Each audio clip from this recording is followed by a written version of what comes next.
Get out of here or I will destroy you, Malik hisses, his venomous gaze piercing Nairobi's opulent Etoile Plaza. Immerse yourself in this dramatic tale of betrayal and redemption as Zuri Kamau, a brilliant black woman, battles her husband's blatant affair and a cold-blooded plot to steal their perfume empire. As the boardroom erupts into a high-stakes battle, Zuri reveals a truth that could unravel Malik's web of deceit. Will she reclaim her legacy or fall prey to his ruthless plot?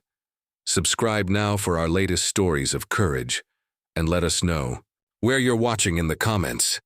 What dark secrets lurk in Malik's forged papers? Can Zuri turn her betrayal into an enemy? Watch for a shocking twist. This is a story you won't want to miss. The Etoile Plaza's grand ballroom pulsed with the heartbeat of Nairobi's elite, its golden chandeliers casting a warm glow over tables draped in ivory silk. The air shimmered with the intoxicating notes of oud and rose, the signature scent of Lueur Immortelle, Kamau Fragrance's newest triumph. At the center of this opulent scene stood Zuri Kamau, 38, a vision in a sapphire gown that hugged her curves like a lover's promise. Her dark skin glowed under the lights, her braided updo adorned with a single diamond pin that caught every eye. For 15 years, Zuri had been the backbone of Kamau Fragrances, her marketing genius transforming a family legacy into a global empire. Tonight, the gala celebrated Lueur Immortelle's record-breaking launch, with orders flooding from Dubai to London. Yet beneath her radiant smile, a shadow of unease flickered.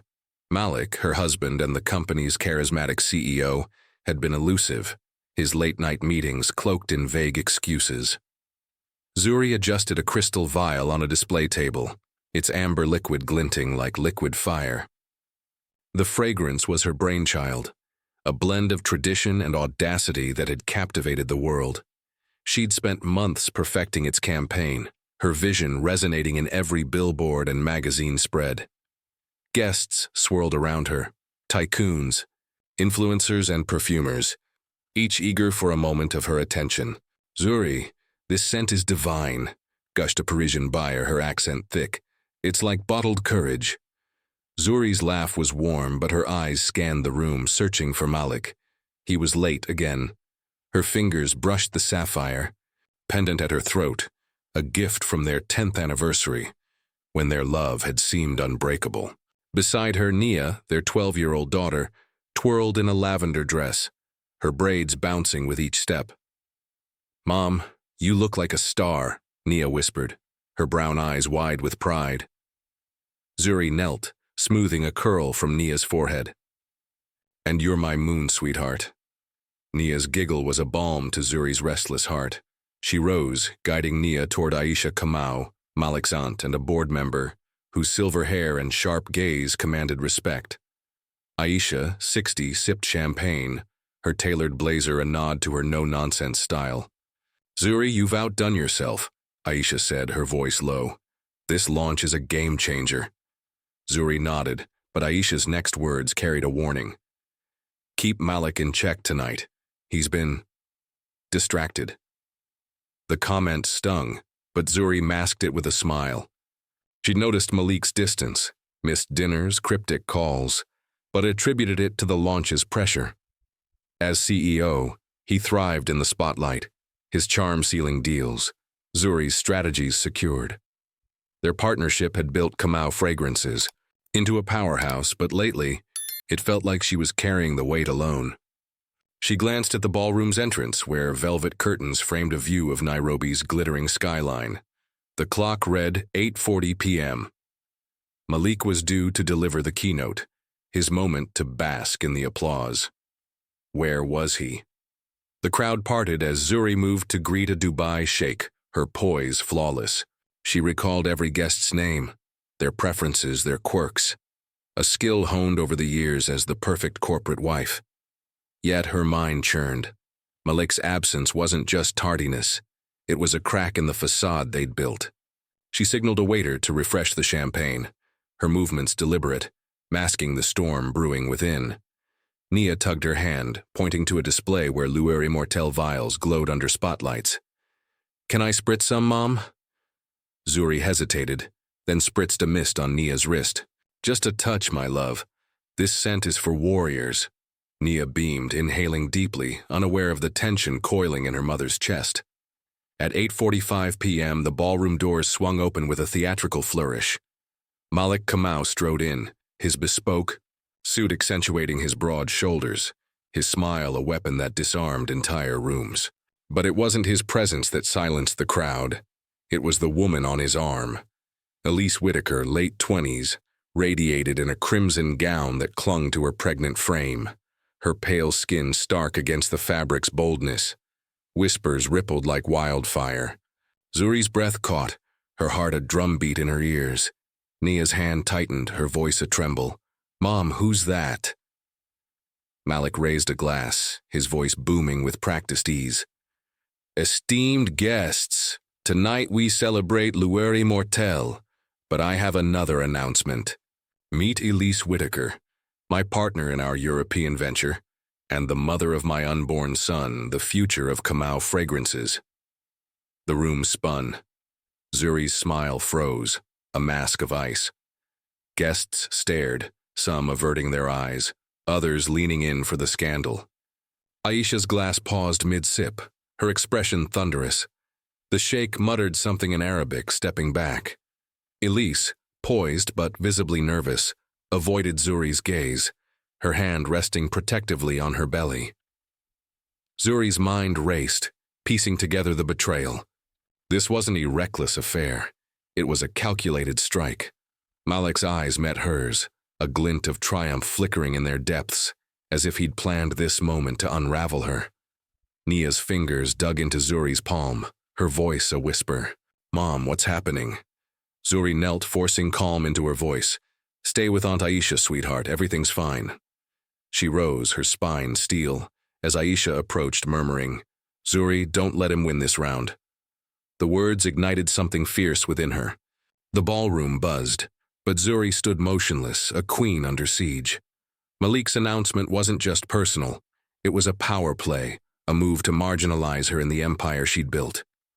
Her pendant felt heavy, a relic of a love now tainted. As Malik guided Elise toward the stage, Zuri's resolve hardened. She didn't know the full scope of his plan, but she knew one thing: she wouldn't crumble. Not here, not now. The scent of Lueur Immortel lingered, a reminder of her strength. This was her night, her triumph, and no betrayal would steal it. The battle had just begun. The Etoile Plaza's ballroom, moments ago a glittering stage for Zuri Kamau's triumph, now felt like a battlefield. Malik's words, "Elise Whitaker, my partner in our European venture, and the mother of my unborn son, the future of Kamau Fragrances," hung in the air like smoke after a detonation. The scent of Lueur Immortel, Zuri's masterpiece, turned bitter in her throat. At 38, Zuri stood frozen, her sapphire gown a stark contrast to the chaos erupting within her. Her daughter Nia, 12, clung to her hand, her lavender dress trembling, as she whispered, "Mom, why is Dad with her?" The question pierced Zuri's heart, but her face remained a mask of composure, honed by 15 years as the perfect corporate wife. The crowd's murmurs swelled, some shocked, others gleeful at the scandal unfolding. Malik, 40, stood on the stage, his arm around Elise, a white woman in her late 20s whose crimson gown accentuated her pregnant frame. His smile was a blade, aimed directly at Zuri. Elise's pale cheeks flushed under the spotlight, her green eyes darting nervously. She was beautiful, poised, but her discomfort was palpable, as if she hadn't anticipated the weight of this public unveiling. Zuri's gaze locked onto Malik's, searching for the man she'd loved, the partner who'd built Kamau Fragrances with her. Instead, she saw calculation, a glint of triumph that chilled her. This wasn't a reckless affair. It was a deliberate strike to dismantle her place in their empire. Aisha Kamau, Malik's aunt and a board member, stepped closer, her silver hair glinting under the chandeliers. "Zuri, hold your ground," she murmured, her voice a low growl. "He's playing a dangerous game." Aisha's warning anchored Zuri, pulling her from the edge of despair. She squeezed Nia's hand, whispering, "Stay with Aunt Aisha, my love. I've got this." The ballroom buzzed, guests craning for a better view of the drama. A Dubai sheikh, Zuri, whom I had charmed earlier, averted his eyes, while a Parisian buyer whispered to her companion, her words lost in the din. Zuri's pendant, the sapphire from their 10th anniversary, felt like a stone against her chest. She straightened, her spine steel, and moved toward the stage, each step deliberate. The crowd parted, their whispers trailing her like shadows. Malik's speech continued, his voice smooth as he touted the European expansion, but his eyes tracked Zuri's approach. Elise shifted, her hand resting protectively on her belly, a gesture that twisted something raw in Zuri's gut. Naya's future, her daughter's legacy, was at stake, and Zuri would not let Malik's betrayal erase it. "Ladies and gentlemen," Zuri said, her voice cutting through the room like a bell as she reached the stage's edge. It was steady, warm, betraying none of the storm within. "Thank you for celebrating L'Heir Immortel with us tonight." The crowd quieted, intrigued by her composure. Malik's smile faltered, a flicker of unease crossing his face. Elise's eyes widened, caught off guard by Zuri's presence. "This fragrance," Zuri continued, gesturing to a display of glowing vials, "is a testament to Kamau Fragrance's legacy, a legacy built on passion, integrity, and family." The word family landed like a dart, and Malik's jaw tightened. Zuri's gaze swept the room, locking eyes with board members, Aisha, stern and watchful, Kwame, the CFO, shifting uncomfortably, and Lena, the marketing head, who nodded, subtly, a silent ally. Malik cleared his throat, attempting to reclaim control.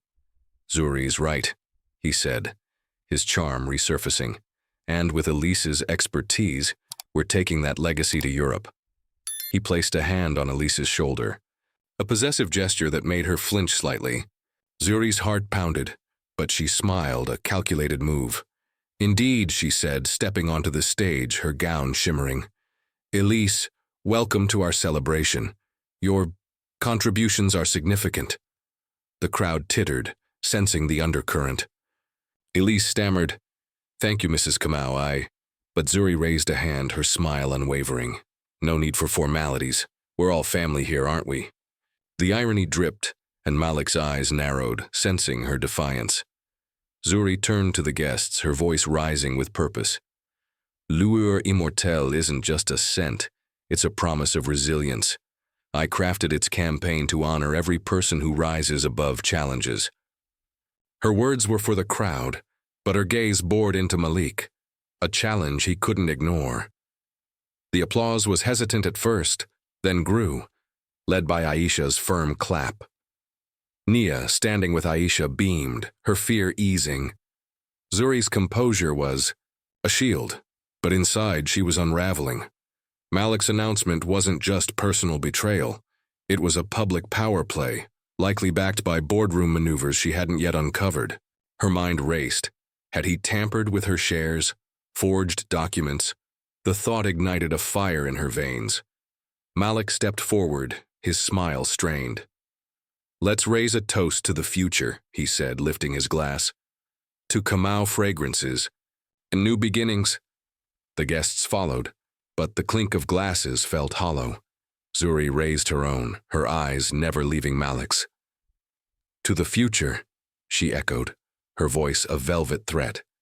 Elise sipped her water, her discomfort growing, as she sensed the tension. Zuri caught Aisha's nod from the crowd, a signal to retreat strategically. She stepped off the stage, guiding the conversation to neutral ground, asking Lena about the Paris campaign. But her mind was elsewhere, piecing together Malik's endgame. As the gala resumed, Zuri circulated, her poise flawless.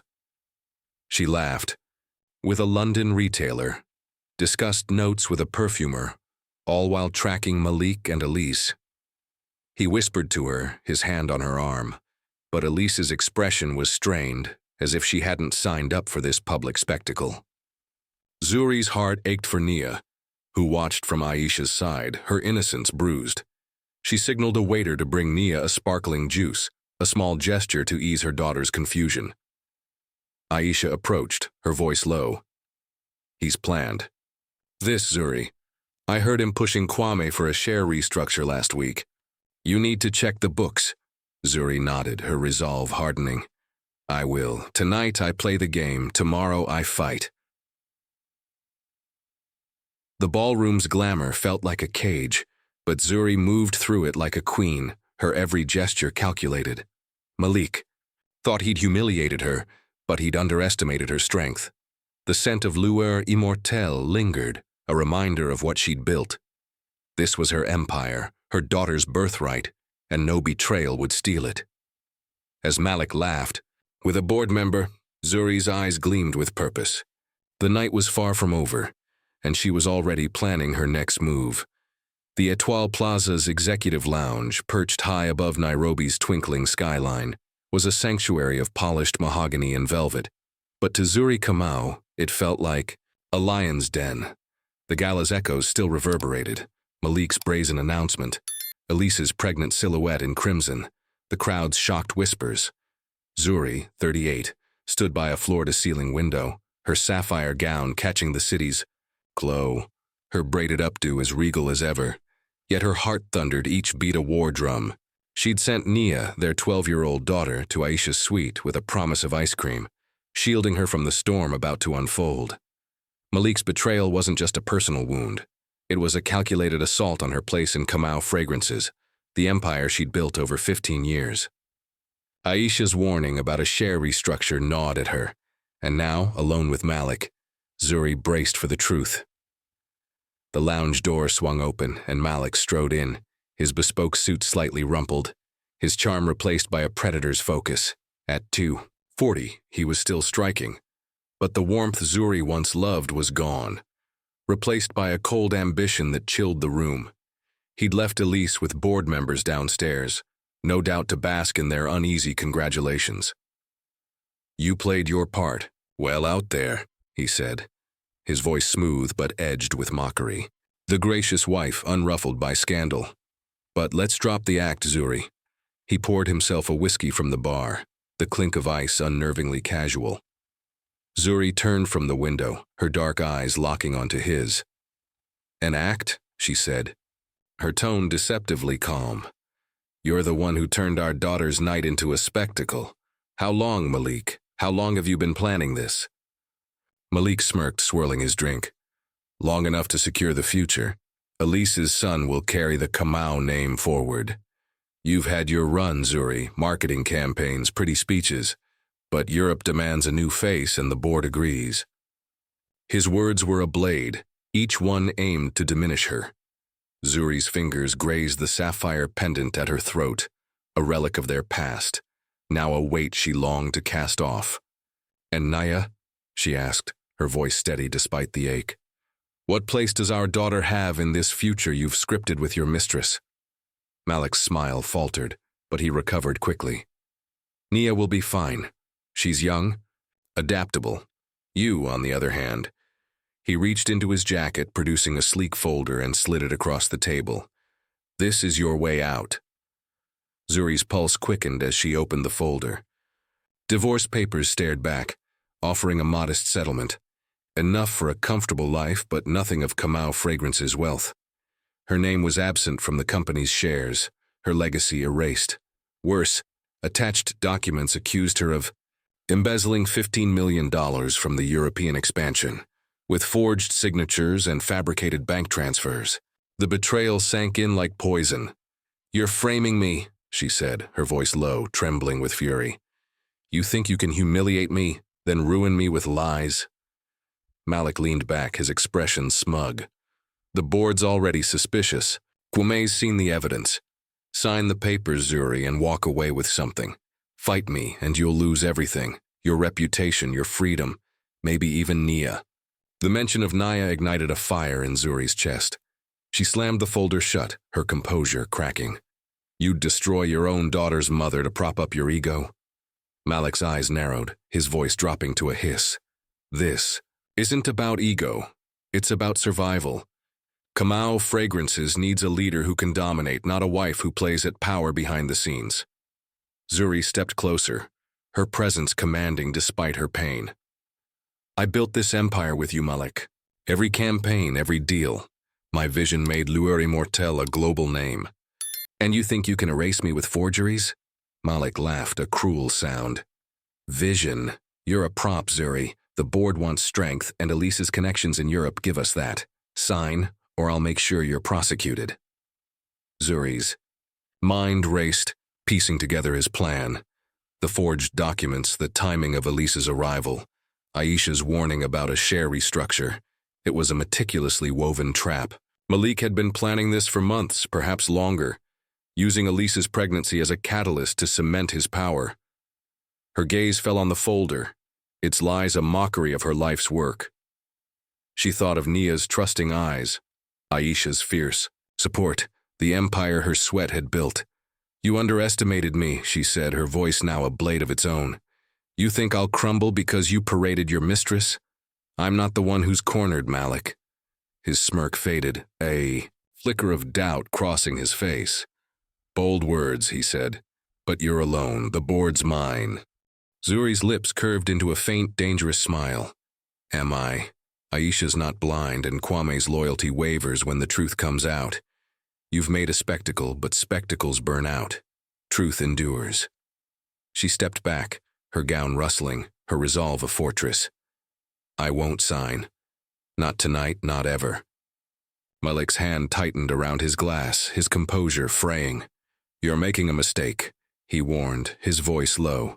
I'll bury you, Zuri. No one will believe you over me. She met his gaze, unflinching. We'll see who's buried. Malik, this isn't over. She turned, striding toward the door, her heart pounding but her steps steady. As the door closed behind her, Zuri leaned against the corridor wall, her breath ragged. The weight of Malik's betrayal pressed down, but so did her determination. She needed evidence, real evidence, to expose his lies. Aisha's words about the books echoed in her mind. If Malik was framing her, there'd be a trail, and she'd find it. She thought of Nia, sleeping in Aisha's suite, unaware of the war her parents were waging. Zuri's hand closed around her pendant, then released it. That life was gone. A new fight had begun, and she'd wage it with every ounce of her strength. The scent of Lueur Immortel clung to her, a reminder of her power. Malik thought he'd broken her, but he'd only awakened a warrior. The Nairobi night pressed against the windows of Zuri Kamau's penthouse, its skyline a constellation of lights that offered no comfort. Hours had passed since the gala at Heir, the Etoile Plaza, where Malik's betrayal, parading his pregnant mistress Elise and announcing their son as Kamau Fragrance's heir, had shattered Zuri's world.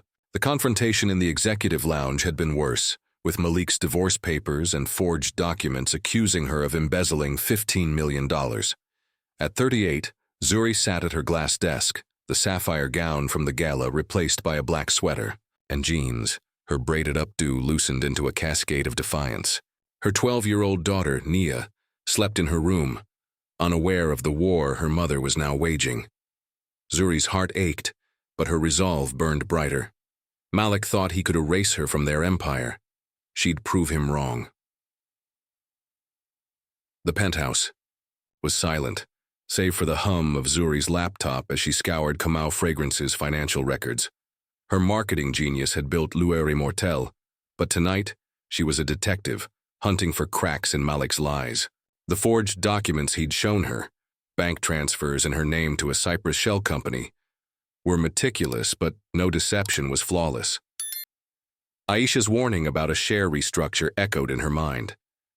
If Malik was framing her, there'd be a digital trail, and Zuri was determined to find it. Her fingers trembled as she typed, not from fear, but from fury. The sapphire pendant, a gift from happier days, lay discarded on the desk, a relic of a love now ashes. Zuri's phone buzzed, Aisha's name flashing. She answered, her voice low. Aunt Aisha, is Nia okay? Aisha's tone was firm but warm. She's asleep asking for you.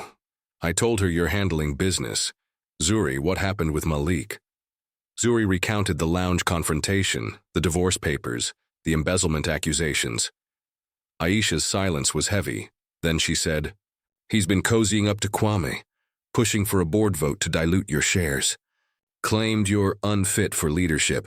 I didn't buy it, but he's got allies. Zuri's jaw clenched. He's framing me to force me out. I need to check the books. Aisha's voice hardened. Do it. I'll keep Nia safe. And... Zuri, watch your back. Malik's desperate.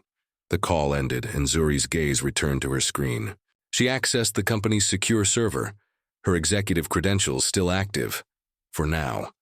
Malik hadn't revoked them, a rare misstep. She navigated to the European expansion files, where the alleged embezzlement originated.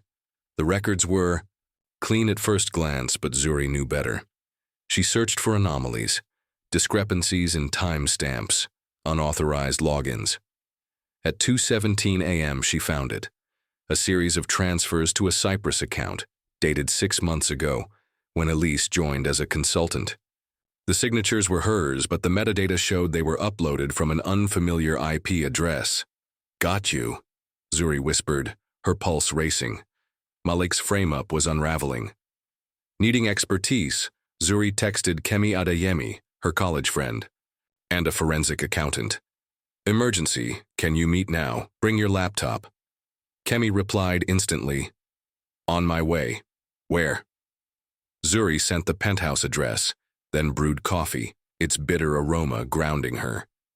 Kemi arrived at 2:45 a.m., her short locks tucked under a cap, her eyes sharp despite the hour. Zuri, you look like you're about to start a war, Kemi said, setting up her laptop. Zuri slid the forged documents across the table. I am. Malik's framing me for stealing $15 million. I found a lead, but I need your skills to dig deeper. Kemi's brow furrowed as she scanned the papers. This is sophisticated.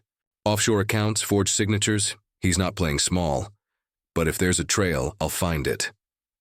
Kemi connected to Zuri's laptop, her fingers flying over the keys. The Cyprus account's a shell, likely tied to a nominee director. To hide Malik's name, I'll trace the IP and cross-reference the transfer logs. Zuri watched, her mind racing. Kemi's expertise was her lifeline, but time was short. Malik could lock her out of the system or sway the board before she had proof. How long? Zuri asked. Kemi didn't look up. A day, maybe 2.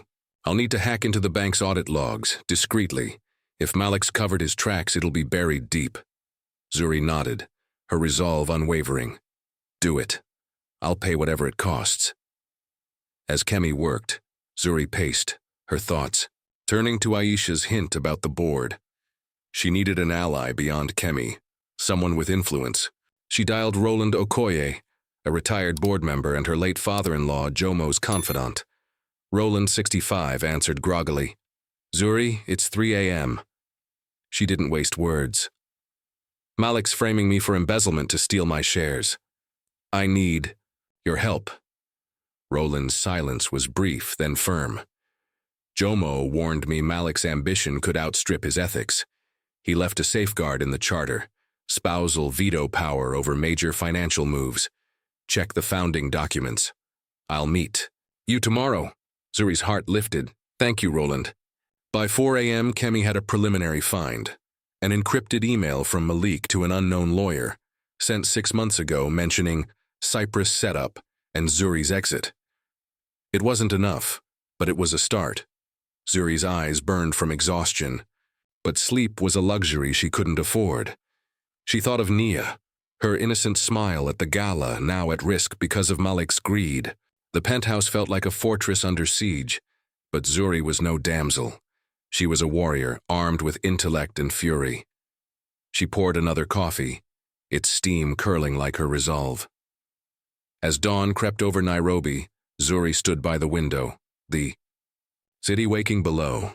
The forged documents, the Cyprus account, the charter's safeguard. They were pieces of a puzzle she'd solve. Malik thought he'd cornered her, but he'd forgotten who she was. The woman who'd turned Kamau fragrances into a global name.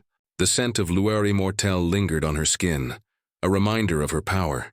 She'd find the truth, not just for herself, but for Nia, for the legacy they deserved. The fight for justice had begun, and Zuri would wage it with every breath.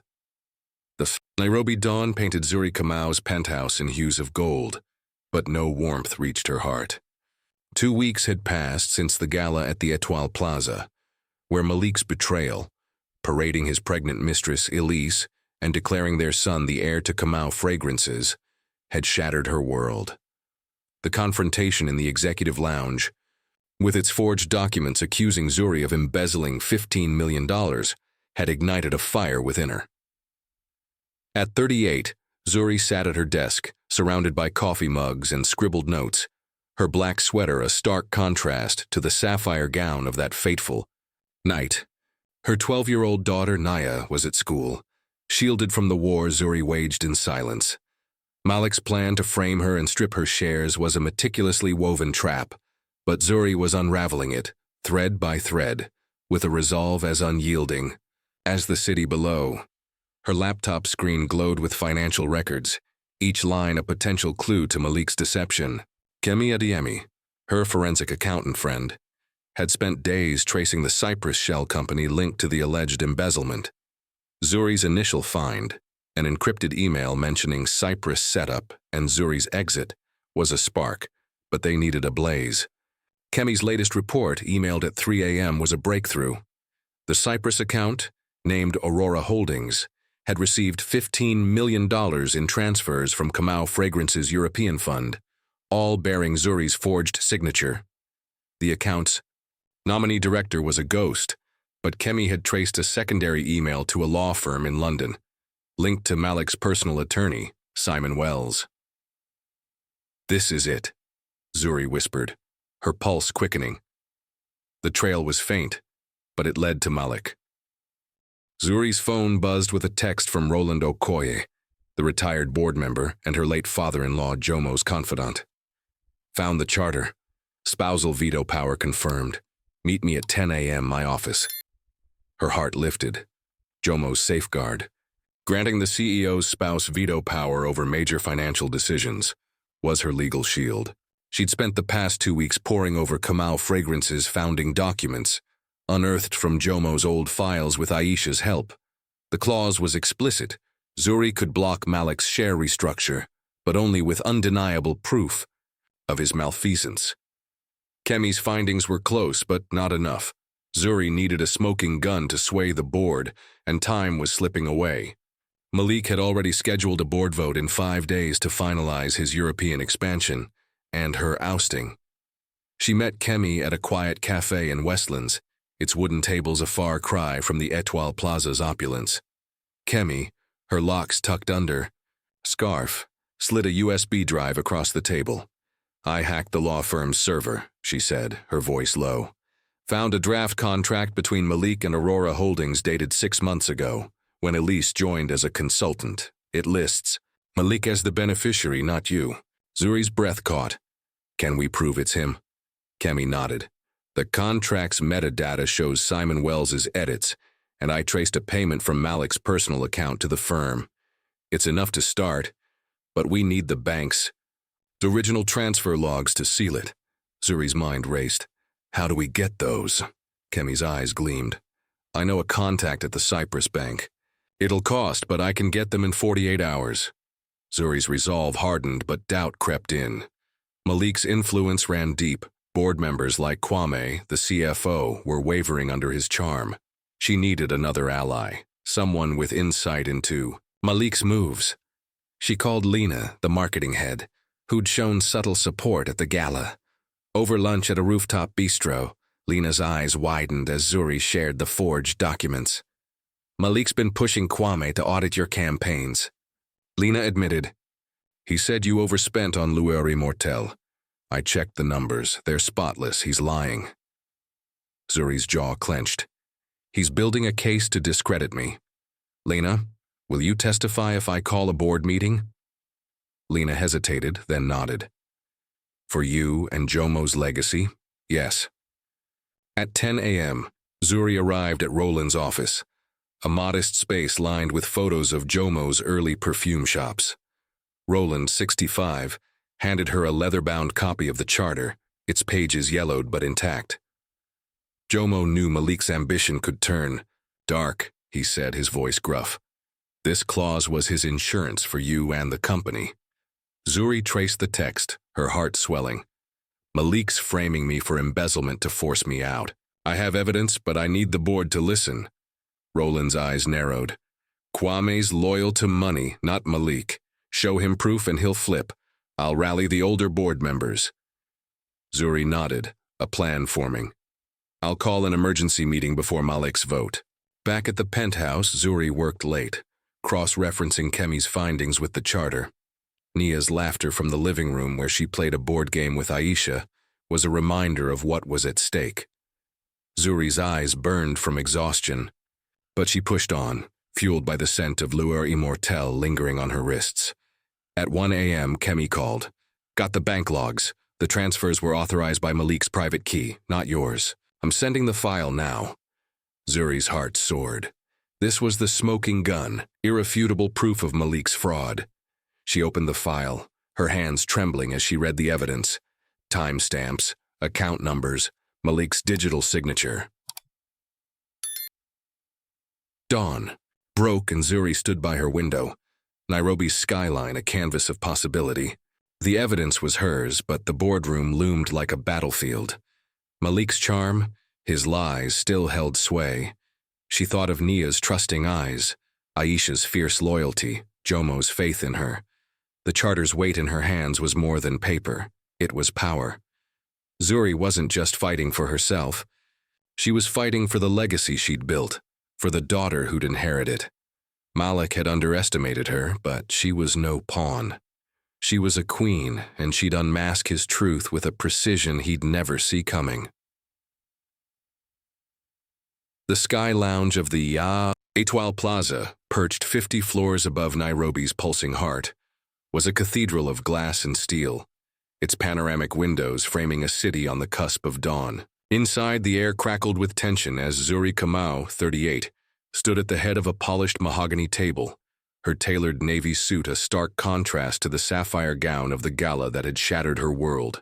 2 weeks ago, Malik's betrayal, parading, his pregnant mistress Elise, and declaring their son the heir to Kamau fragrances, had ignited a war. His forged documents, accusing Zuri of embezzling $15 million, had been a calculated strike to erase her from their empire. Now, armed with irrefutable evidence and Jomo Kamau's charter, Zuri was ready to strike back. Her dark eyes burned with resolve, her braided updo a crown of defiance. This boardroom was her battlefield, and she would not yield. The board members filed in, their expressions a mix of curiosity and unease. Aisha, Malik's aunt 60, sat with a steely gaze, her silver hair glinting under the recessed lights. Kwame, the CFO, fidgeted with his pen, his loyalty to Malik wavering. Lena, the marketing head, offered Zuri a subtle nod, her allegiance clear. Rolando Koye, the retired board member, sat as an observer, his presence a silent endorsement of Zuri's cause. Malik entered last, his bespoke suit immaculate, his smile a veneer of confidence. Elise followed, invited as a consultant, her crimson dress replaced by a muted blazer, her pregnancy visible, but her demeanor subdued. Malik's eyes met Zuri's, a flicker of unease betraying his bravado. He'd expected her to crumble, not call an emergency meeting to challenge him. "Good morning," Zuri began, her voice clear and commanding, slicing through the room's tension. "I've called this meeting to address grave allegations against me, and to reveal the truth about Kamau Fragrance's future." Kwame shifted, glancing at Malik, who leaned back, his smile unwavering. Zuri distributed leather folders, each containing Kemi's forensic findings, bank logs, emails, and the Cyprus contract, naming Malik as Aurora Holdings beneficiary. "Malik has accused me of embezzling $15 million, she said, her tone steady. "These documents prove otherwise. The funds were diverted to a Cyprus shell company, Aurora Holdings, under forged signatures. Mine. The true beneficiary is Malik." "Kamau!" The room erupted in murmurs. Aisha's eyes widened as she scanned the evidence, her lips tightening. Kwame's pen froze, his face paling. Lena's jaw clenched, her support for Zuri unwavering. Elise's hand flew to her mouth, her eyes darting to Malik. "This can't be right," she stammered. "Malik, you said the expansion was legitimate." Malik's smile faltered, but he recovered swiftly. "Zuri, this is a desperate fabrication," he said, his voice smooth but edged with panic. "You're upset about my personal choices and lashing out with falsified records." Zuri's gaze didn't waver. "Falsified? These bank logs bear your private key, Malik. The contract was drafted by your attorney, Simon Wells. Shall we call him to confirm?" Kwame opened his folder, his accountant's eye scanning the numbers. "These transfers, they weren't reported to the board," he said, his voice tight. "Malik, you authorized them." Malik's composure cracked, a bead of sweat forming at his temple. "A restructuring for tax efficiency," he said, waving a hand. "Zuri's twisting it to smear me." Zuri stepped forward, her presence commanding. "A restructuring that lists you as the sole beneficiary, not Kamau Fragrances. That's not efficiency. It's theft." Aisha slammed her folder shut. "Jomo built this company on trust. You've betrayed it, Malik."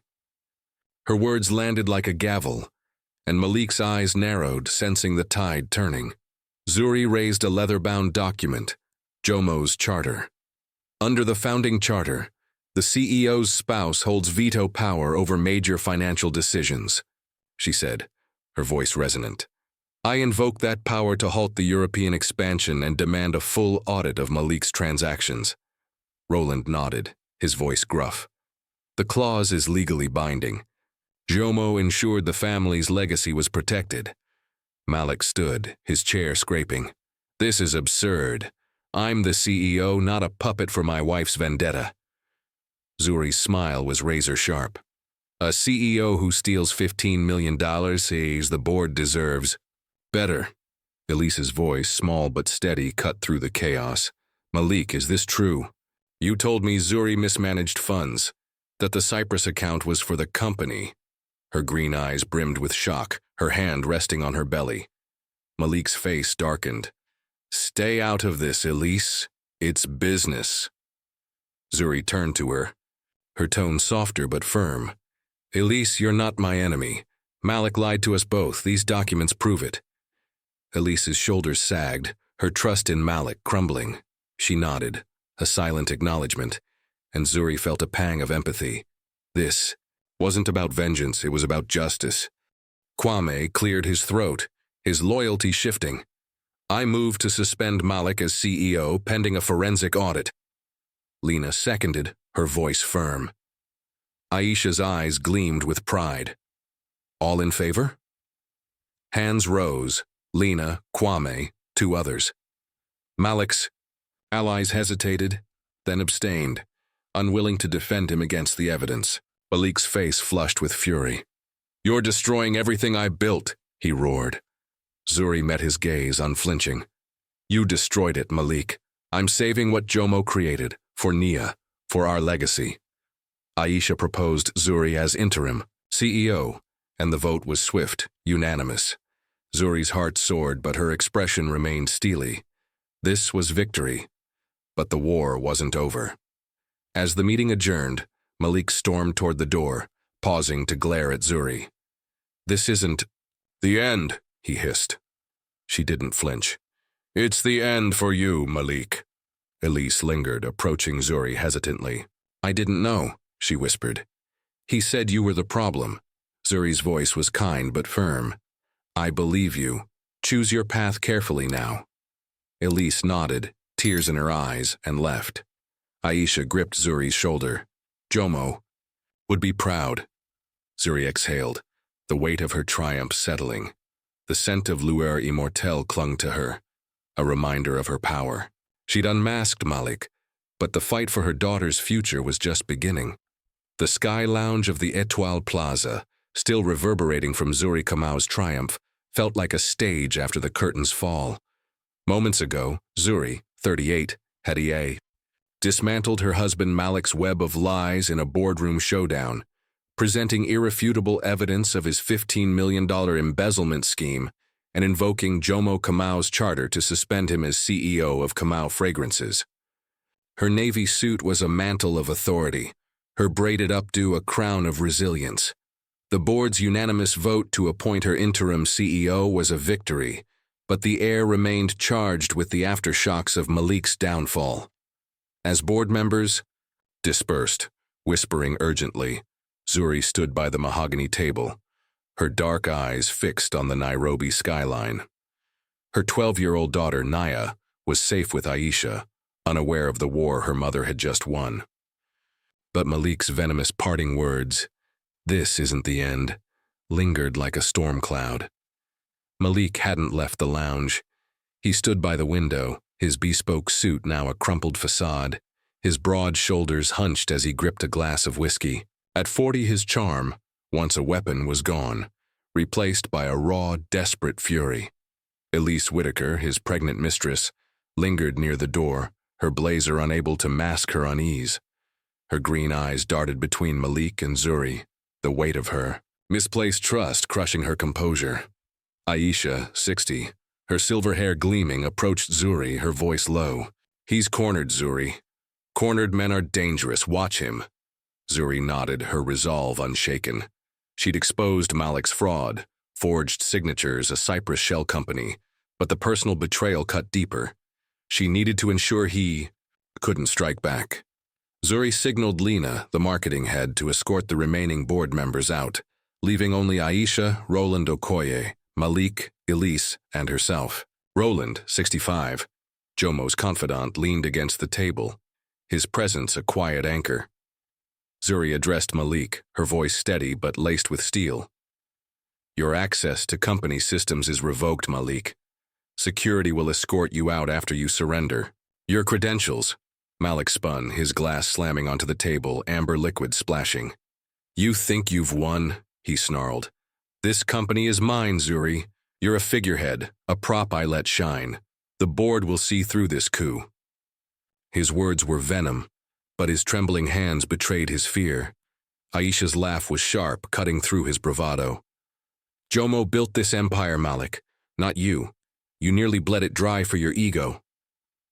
Malik's eyes flashed, but Zuri stepped forward, her presence commanding. "The evidence is with our legal team, Malik. Bank logs, your contract with Aurora Holdings, your attorney's emails. You stole $15 million. The board's vote was unanimous. You're finished." Malik's face contorted, a mix of rage and disbelief. "You set me up," he hissed. "You and your accountant friend fabricated this to steal my legacy." Zuri's smile was cold. "Your legacy? I built Lueur Immortel. You built lies." Elise's voice, trembling but firm, broke the standoff. "Malik, stop. I saw the documents. You told me Zuri was mismanaging funds, that the Cyprus account was for the company. You lied to me." Her hand rested on her belly, a protective gesture for the unborn child Malik had used as a pawn. Malik rounded on her, his voice low and vicious. "Stay out of this, Elise. You wanted a future with me. Don't ruin it now." Elise flinched but stood her ground. "I wanted a future for our son, not a life built on deceit." Her words struck Malik like a blow, his bravado crumbling. Zuri saw the shift, a crack in his armor, and seized it. "Elise deserves the truth. Malik, so does Nia. Your lies end here." Roland spoke, his voice gruff but authoritative. "I've contacted our legal counsel, Tunde Adebayo. He's drafting an injunction to freeze your personal accounts pending a criminal investigation." Malik's face paled, the reality sinking in. "Criminal," he whispered, his voice small. Zuri nodded, her tone measured. "Embezzlement at. This scale carries years in prison. Cooperate, and we might handle this internally, for the company's sake." Malik's shoulders sagged, defeat etching lines into his face. He'd gambled everything, his marriage, his empire, his mistress's trust, and lost. Zuri turned to Elise, her voice softening. "You're not my enemy, Elise. Malik manipulated you, but you can choose your path now." Elise's eyes brimmed with tears. "I didn't know, Zuri. He said you were the problem, that he was protecting the company. I'm sorry." Zuri's heart ached, but her resolve held. I believe you. If you have evidence, emails, conversations, share them. Help us protect Kamau Fragrances. Elise nodded, pulling out her phone. He sent me plans for the Cyprus account, said it was temporary. I'll forward them. Her decision was a quiet rebellion, a step away from Malik's shadow. Malik lunged for Elise's phone, but Aisha stepped between them, her presence formidable. Enough, Malik, you're done. Security entered. 2 officers in crisp uniforms, their faces impassive. Mr. Kamau, we'll escort you to collect your personal items, one said. Malik stared at Zuri, his eyes burning with a mix of hatred and despair. You'll regret this, he muttered, but the fight had drained from him. He handed over his access card, his movements mechanical, and followed the officers out. The door closed with a soft thud, sealing his exit from the empire he'd nearly destroyed. Zuri exhaled, the weight of victory mingling with exhaustion. Aisha gripped her shoulder. You did what Jomo couldn't, saved his legacy. Roland nodded, his eyes warm. You're the true heir, Zuri. Elise approached, her voice barely a whisper. What happens to me now? Zuri met her gaze, her compassion tempered by pragmatism. You're free to stay in Nairobi or leave. Your child is part of this family, but your choices are your own. Elise's tears fell, but she nodded, a spark of resolve in her eyes, as the lounge emptied. Zuri stood alone, the city's lights a testament to her strength. Nia's face flashed in her mind, her daughter's future now secure.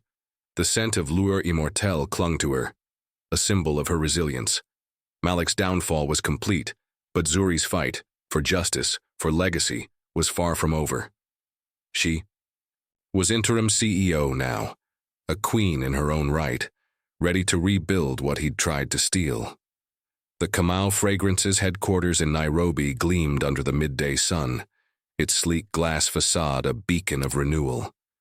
3 months had passed since Zuri Kamau, 38, had toppled her husband Malik's empire of lies in the Etoile Plaza's Sky Lounge, exposing his $15 million embezzlement scheme and claiming her place as interim CEO.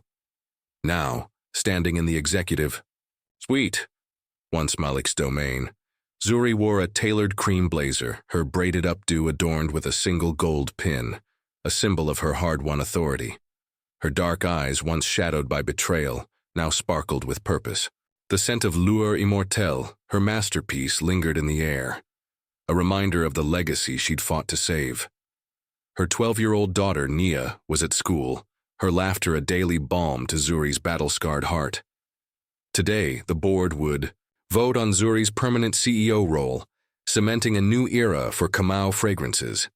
The suite's walls, once lined with Malik's self-aggrandizing portraits, now showcased Nia's vibrant sketches and photos of Jomo Kamau's first perfume shop.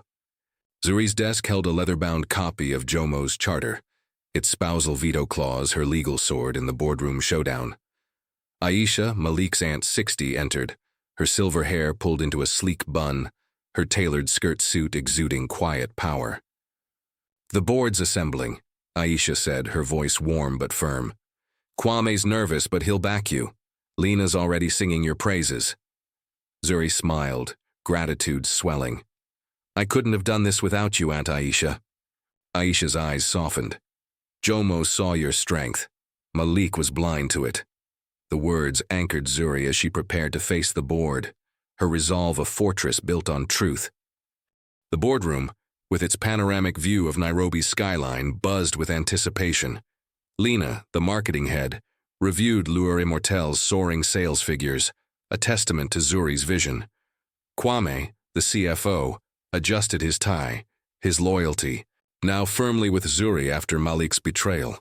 Roland Okoye, Jomo's confidant, sat as an advisor, his presence a nod to the company's roots. Zuri entered, her cream blazer catching the light, her poise commanding silence. Thank you for your trust these past 3 months, she began, her voice resonant. We've stabilized Kamau Fragrances, recovered 12 million of the stolen funds, and relaunched the European expansion transparently. Today I ask for your vote to lead permanently. Kwame presented the financials, noting Zuri's cost-saving reforms and new partnerships in Paris and Dubai. Lena highlighted the global acclaim for L'Heure Immortelle, crediting Zuri's campaign. Aisha moved to vote, her voice unwavering. I nominate Zuri Kamau as permanent CEO. The vote was swift, unanimous. Zuri's heart soared, but her expression remained composed. I accept with humility, she said, but leadership is collective. Together we'll honor Jomo's legacy.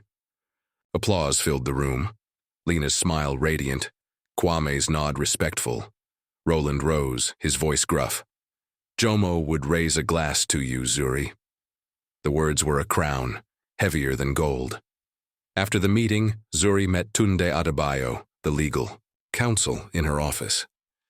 Malik's accounts are frozen, Tunde reported. He settled out of court, forfeiting his shares to avoid charges. Zuri exhaled, the final shackle of Malik's betrayal falling away. Malik had retreated to a coastal villa, his charm reduced to tabloid fodder, his influence gone. And Elise? Zuri asked. Tunde handed her a file. She's cooperating, sharing Malik's emails. She's in Nairobi, working remotely for the European team. Zuri nodded, her decision to retain Elise as a consultant rooted in fairness. Elise's expertise was valuable, and her child, Nia's half-sibling, deserved a connection to the Kamau legacy. At 2 p.m., Zuri hosted Elise in the headquarters' private lounge, a serene space with art by local women. Elise, now 8 months, pregnant, wore a simple navy dress, her green eyes wary but earnest. Thank you for seeing me, she said, her voice soft. I didn't expect kindness. Zuri poured tea, her movements deliberate. I don't blame you, Elise. Malik lied to us both. Elise's hands trembled as she sipped. He said you were mismanaging funds, that I'd be his partner in a new era. I was naive. Zuri's gaze was steady. You chose truth in the boardroom. That's not naive, it's brave. Elise's eyes brimmed. I've sent Tunde everything, emails, voicemails. Malik planned it all before I was pregnant. Zuri nodded, her compassion tempered by pragmatism. Your son's part of this family. Stay in Nairobi and we'll ensure his future. Elise hesitated, then spoke. I want to earn my place, not rely on pity. Zuri smiled, respect flickering. You will. The European market needs your insight. Work hard, and you'll stand on your own. Elise's shoulders straightened, a spark of resolve igniting. As she left, Zuri felt a quiet triumph, not over Elise, but over the pain Malik had sown. She thought of Nia, now shadowing Lena on weekends, learning the business with a curiosity that mirrored Zuri's own. The Kamau legacy would endure, not through blood alone, but through merit and integrity. That evening, Zuri dined with Aisha and Nia at a rooftop restaurant, Nairobi's lights a canvas of hope. Nia, 12, her braids adorned with beads, raised a glass of juice. To Mom, the boss, Zuri laughed, her heart full. Aisha toasted, to Jomo's true heir. Zuri clinked glasses, her cream blazer replaced by a flowing green dress, the scent of L'Heure Immortelle on her wrists. To family, she said, her voice soft but fierce. Nia's smile was her anchor, Aisha's pride her shield. Malik's downfall had cleared the path, but Zuri's rise was her own making. As the city hummed below, Zuri stood by the railing, her gaze on the horizon. She'd reclaimed Kamau fragrances, not with vengeance, but with vision. The board's trust, Elise's redemption, Nia's future. They were her legacy now. Jomo's charter rested in her office, a testament to his faith in her. Zuri was no longer the betrayed wife. She was a queen, forging a new era where integrity, not deceit, defined Kamau fragrances. The fight had been brutal, but the victory was hers, and it smelled like triumph. The rooftop garden of the Etoile Plaza bloomed under Nairobi's twilight, its lush greenery and fairy lights a canvas of celebration. A year had passed since the gala that nearly broke Zuri Kamau, when Malik's betrayal, parading his pregnant mistress, Elise, and framing Zuri for embezzling $15 million, had set her on a path of war and triumph. Now, at 39, Zuri stood at the heart of the anniversary event for Lueur Immortelle, Kamau Fragrance's global icon. Her emerald dress shimmered, her braided updo crowned with a delicate gold chain, her dark eyes radiant with hard-won peace. The scent of oud and rose, Lueur Immortelle's signature, wove through the air, a testament to Zuri's vision. Her 13-year-old daughter, Nia, moved among guests, her beaded braids bouncing, her confidence a mirror of her mother's. Tonight wasn't just a party. It was a coronation of Zuri's legacy. The garden buzzed with Nairobi's elite, perfumers, and international buyers, their glasses clinking in toasts to Kamau Fragrance's resurgence. Zuri, now permanent CEO, had transformed the company in 12 months, recovering stolen funds, launching ethical expansions in Paris and Dubai, and earning global acclaim. The Boardroom showdown, where she'd exposed Malik's fraud and claimed her rightful place, felt like a distant storm, its scars faded but never forgotten. Aisha, Malik's aunt, 61, approached, her silver hair glowing under the lights, her tailored blazer exuding authority. "Zuri, you've made Jomo's dream soar," she said, her voice warm. "This night is yours." Zuri smiled, gratitude swelling. "It's ours, Aunt Aisha. Jomo's legacy lives because of us." Nia tugged Zuri's hand, her lavender dress twirling. "Mom, can I show my perfume idea now?" Zuri knelt, her eyes twinkling. "Soon, my star, let's greet our guests first." Nia's passion for perfumery, sparked by shadowing Lena, the marketing head, was Zuri's greatest joy. She rose, guiding Nia toward Roland Okoye, Jomo's confidant, who stood with Lena and Kwame, the CFO. Roland, 66, raised a glass. "To Zuri, Jomo's true heir," he said, his gruff voice soft with pride. Kwame, once swayed by Malik, nodded respectfully. "Sales are up 40%, he said. "Your vision's unstoppable." Lena grinned. "And Lueur Immortelle's the world's top fragrance. You did that, Zuri." Their praise was a crown, but Zuri's heart beat for Nia's future. The crowd parted as Elise Whitaker entered, her navy maternity dress understated, her 8-week-old son, Jomo, cradled in her arms. A hush fell, memories of last year's scandal flickering. Elise, now a valued consultant for the European expansion, had redeemed herself, sharing Malik's incriminating emails to seal his downfall. Zuri crossed the garden, her emerald dress flowing, and embraced Elise warmly. "You made it," she said, her voice genuine. Elise's green eyes shimmered. "I wasn't sure you'd want me here after everything." Zuri's smile was steady. "Your family, Elise. Jomo, too." The gesture silenced whispers, a testament to Zuri's grace.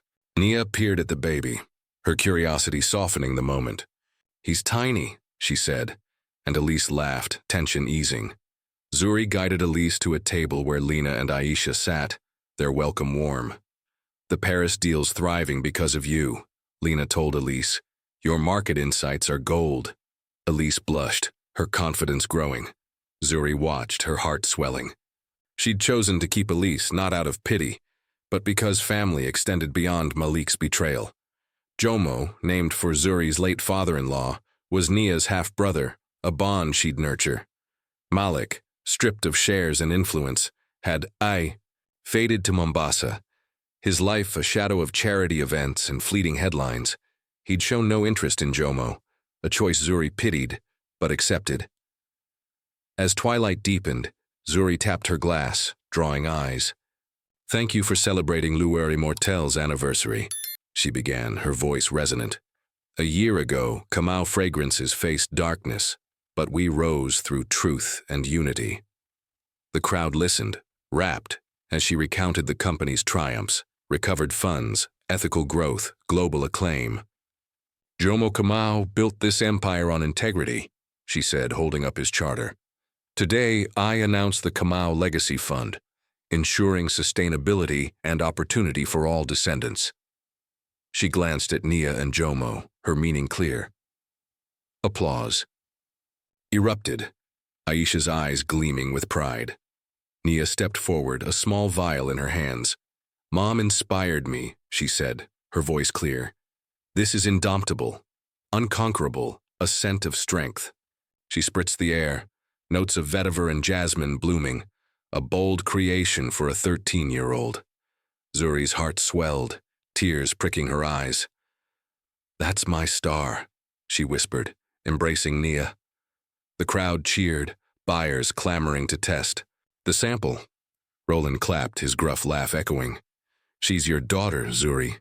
Elise smiled, rocking Jomo, her gratitude silent but profound. Zuri moved to the garden's edge, Nairobi's skyline a tapestry of light. Aisha joined her voice soft. "You've changed the Kamau name forever."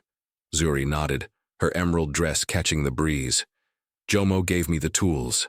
I chose how to wield them." She thought of Malik's betrayal, the forged documents, the boardroom battle. Those scars had forged her, not broken her. Nia's laughter, mingling with Lena's, was her reward. Elise approached, Jomo asleep in her arms. "You didn't have to include us," she said. Zuri's gaze was steady. "Family isn't blood, it's trust. Jomo's a Kamau, like Nia." Elise's tears fell, her voice a whisper. "Thank you." As the celebration continued, Zuri stood alone, the city's pulse syncing with her own. The Kamau Legacy Fund, Nia's indomitable, Elise's redemption, they were her legacy built on resilience, not revenge. Jomo's charter rested in her office, his faith in her vindicated. Zuri was no longer the betrayed wife. She was a queen, her empire thriving on integrity. The scent of Lueur Immortel lingered. A promise kept, the legacy shone, not in gold, but in the family she'd forged, the future she'd secured, and the strength that would endure. Thank you for joining us on Zuri's unforgettable journey of betrayal, resilience, and triumph. Her story reminds us that strength shines brightest in the face of darkness. What moved you most about Zuri's rise, or Malik's downfall? Share your thoughts in the comments below, and let us know where you're listening from. Your voices fuel our storytelling, and we're grateful for every one of you. Hit that like button, subscribe, and turn on notifications so you never miss our next tale of courage and redemption. Until we meet again, keep shining like Lueur Immortel. See you soon.